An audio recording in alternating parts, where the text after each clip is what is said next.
everyone. Thank you for that really warm introduction. I'm happy to be with you tonight. I hope you don't mind if I start off with a little song. Do-do-do, da-da-da-da-da-da-da-da-da-da-da-da-dum. Did any of you recognize that tune? No? That's okay, I didn't either. I only know one person who would recognize that tune, and her name was Minerva Teichert.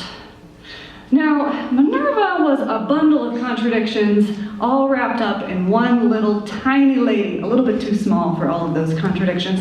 She was 5'2" and 100 pounds, but that didn't stop her from wrangling cattle and riding horses. She slept with a gun under her pillow. She taught school in a one-room schoolhouse, and she had a very refined taste for opera. More than all of that, though, Minerva was defined by her love of painting. Her big, unattainable dream, so she thought, was that she wanted to go to New York City and she wanted to study art there. But she was recently engaged, getting married, and so she had come to the conclusion that that dream was probably going to be unattainable. Now, on this particular day, she was in southern Idaho visiting her cousins. They had gone to see a silent movie. The year is 1913. They're sitting in the auditorium, there's an organist down front playing his live accompaniment, and her cousin leans over, Clarence, and he says, "So, Minerva, how do your folks feel about you marrying somebody that's not a Mormon?" Minerva's response, "Well, I think they'll probably be fine with it once it's all said and done." She wasn't telling the truth. She already knew that her parents were not in favor of her fiancé, Magnus Ben Dixon. It didn't matter that he was the deputy sheriff. It didn't matter that he was tall and charismatic and handsome, and that he showered Minerva in bonbons, little cream puffs covered in chocolate. It didn't matter that he had the greatest Western name in the history of Western names, Magnus Ben Dixon. So good. He wasn't her parents' cup of tea. But Minerva didn't take no from anybody, or at least that's what she told herself. See, that night she had a dream. In the dream, there was a familiar melody that wafted in from the hallway.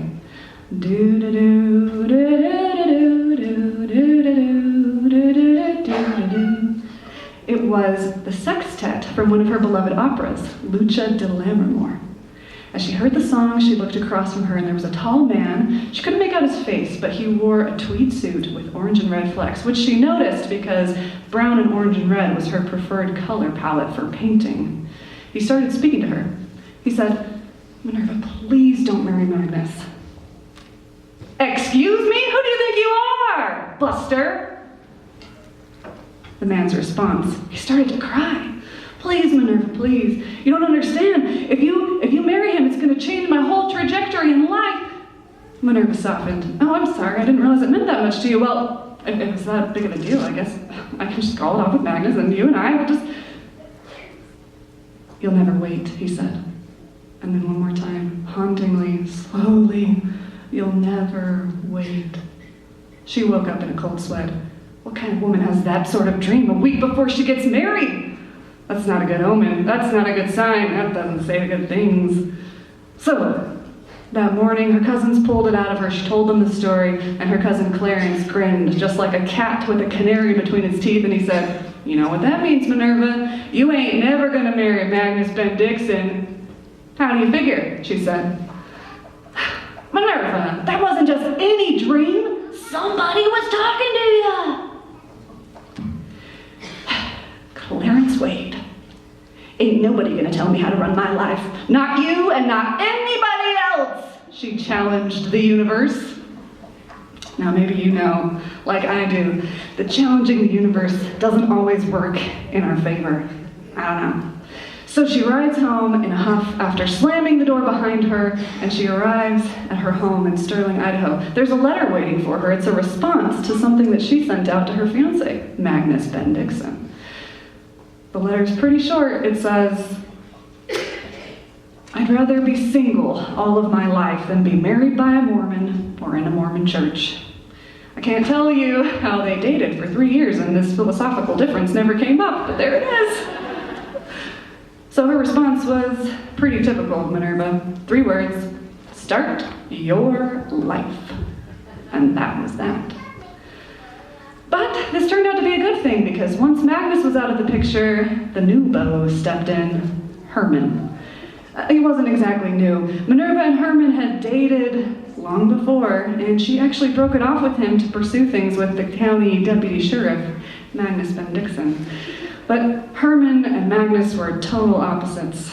Herman was sweet and sensitive, very bashful. He was German, which is a fun rhyme, Herman the German. He was very embarrassed about his heavy dialect, and he was so devoted to Minerva, all of the things that made her her. He was the perfect package, except for that, just like Magnus Ben Dixon, he wasn't Mormon either. And you guessed it, the Colehep family, Minerva's parents, they weren't too keen on this one either. So Minerva and Herman, they dated for a year.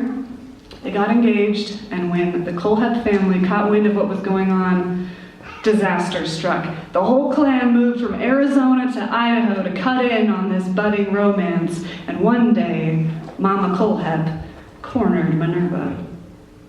"Sweetheart, your father and I have been thinking, and we want to offer you an alternative." "An alternative to what, Mama?" "Shh, listen.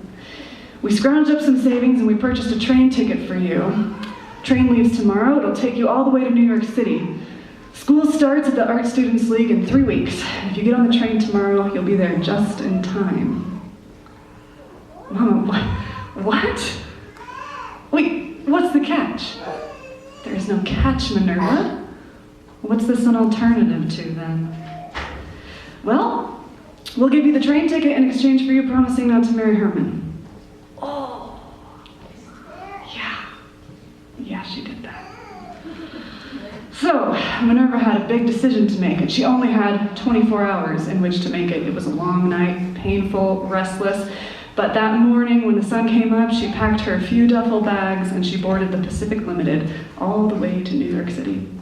She got off at a train station in New Jersey. She caught a ferry across the water, and she said that the skyline was the most beautiful sight she'd ever seen, but she was carrying a certain heaviness in her heart. A heaviness for Herman. So she wrote him a letter. "Dear Herman, I'm so sorry. The elements called to me, you know how they do, and I couldn't say no, and I hope you'll forgive me." She didn't really want a response, but Herman sent 10 letters pleading with her to come back home, to marry him like she said he would. She paid them no heed. In fact, she stomped on them on the floor, because from now on, she was going to be different. She wasn't going to be a fleeting, silly girl. She was going to be serious, studious. She was going to be an artist.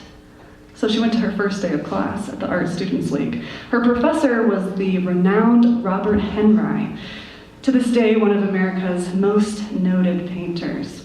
She was so taken with him. He taught the portraiture class. She was so ready to have a positive experience, except for there was one little difference between Robert and Minerva. Robert loved the philosophy of art. Minerva was a practical Western woman, so talking wasn't so good. 1 hour into a lengthy, artful lecture on Robert Henry's philosophy, Minerva lost it. She raised her hand. "Excuse me, Mr. Henry. I didn't travel 3,000 miles to come out here and listen to you talk about art, so how about you drop the lecture system and come look at my work?"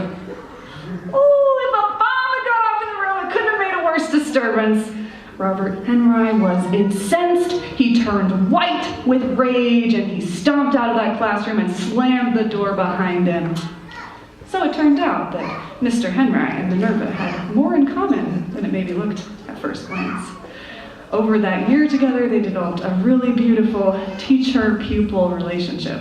Robert Henry saw in Minerva so much talent, and Minerva saw in Robert a wonderful friend and a wonderful professor.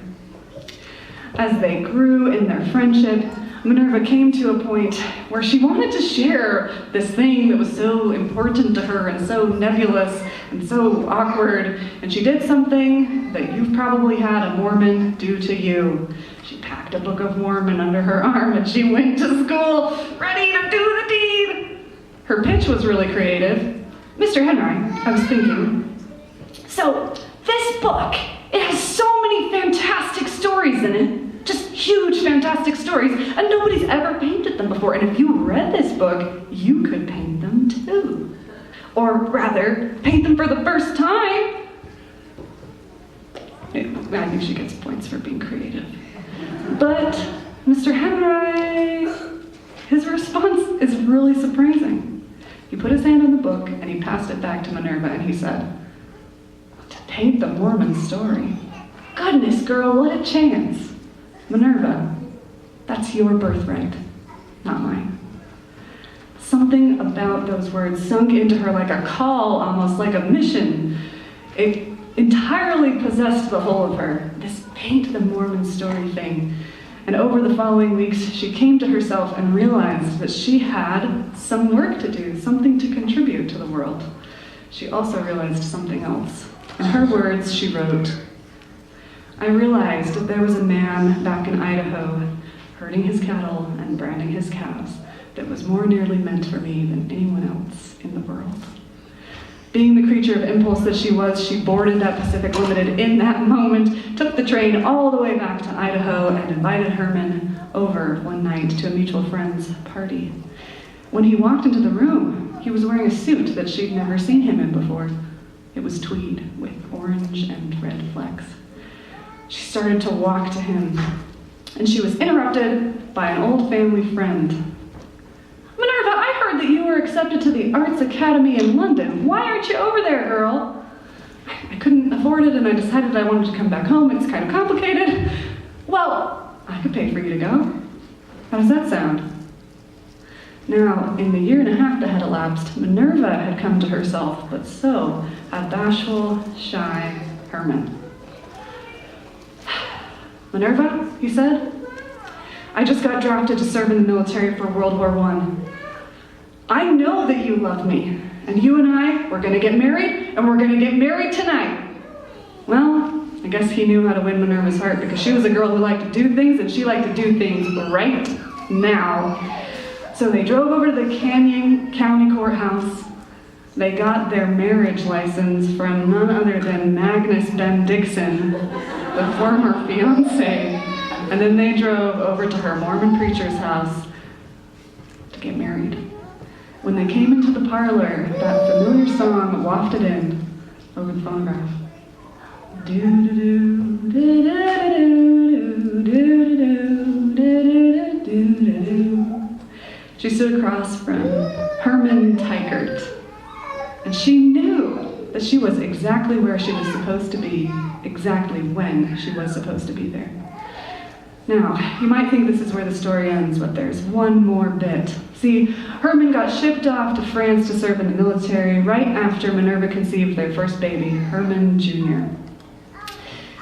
After Herman was born, the Spanish influenza, a big epidemic, a big sickness, swept through the United States, and Minerva and the baby contracted the illness. She was so sick she had to chop off her long hair into a short bob. She was bedridden for 4 months and delirious with illness. Gave her a lot of time to think. 4 months into the illness, she had a realization one day. She felt like she'd done everything she set out to do, everything she felt called to do. She found Herman, she was a mother, but there was one thing she'd neglected, those paintbrushes. So she had a little moment, a little conversation with that man upstairs. "I've been thinking, and wanted to make you a deal, God. If you will spare my life, I will devote myself to the arts. I will paint. I'll paint exactly the way Robert Henry said I should. In Jesus' name, amen." That very day, she got well again. For the first time, she left her bed after 4 long months. She caught her reflection in the mirror for the first time, and her hair had gone totally white from the trauma of the illness. Completely and totally white. She was only 29 years old. But it was okay. She was thrilled. A couple months later, Herman finally came home from the war. Their reunion in the front yard was so special. "Minerva, your hair," he said. "I know, Herman, isn't it wonderful? I call it the sign of my covenant." Well, Minerva, it looks like you haven't changed one bit. Herman, come inside, you have to meet the baby. They went into the living room and there was a tiny little cherub of a man, Herman Jr., and right beside the baby, a painting on the easel. It was a portrait of Herman that Minerva had painted for memory. "Minerva, I thought you were supposed to paint the Mormon story. That is not the Mormon story." I know, Herman. But I thought if I was going to work on painting something that I love, I should start with something else that I love. Well, what are you going to paint next, Minerva Teichert? Thank you.